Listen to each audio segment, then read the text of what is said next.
ఈరోజు మనం ఎక్కడున్నాం? కాంక్రీట్ జంగిల్లో ఉన్నామా? మనం ఉన్నది హిందువుల మధ్యనే.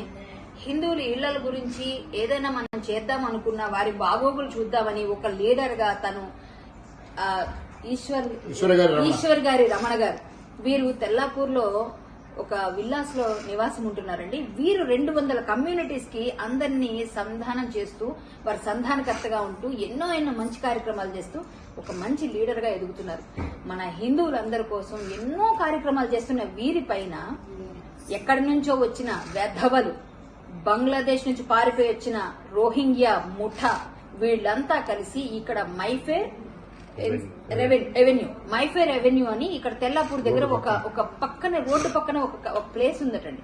ఆ ప్లేస్ వైపు నుంచి ఆడవాళ్ళు వెళ్ళాలి అంటే భయపడతారట. ఎందుకంటే వాళ్ళు దాడి చేస్తారేమో, వాళ్ళు చూసే చూపులు తట్టుకోలేరేమో అని భయపడుతూ ఎవరు కూడా చీకటిగా ఉంటే ఎవరు వెళ్లలేని పరిస్థితిలో ఉన్న ప్రదేశంలో ఒక దర్గాని అక్రమంగా వెలవబోతుంటే ఆ దాన్ని ఇది ఇప్పటికిప్పుడు ఎట్లా కడతారయ్యా అని అడగడానికి వెళ్లినందుకు వారిపైకి సడన్ గా ప్లాన్డ్ గా, చూడండి ఇది ప్లాన్డ్ గా చేశారు.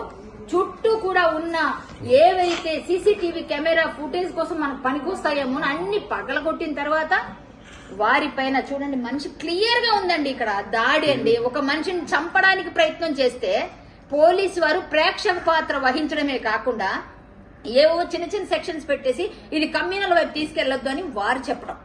ఏం సార్, మనిషి ప్రాణం పోతే ఏం చేస్తారు సార్ మీరు? ఇప్పుడు అటెంప్ట్ మర్డర్ కేసు ఎందుకు మీరు రిజిస్టర్ చేయలేదు?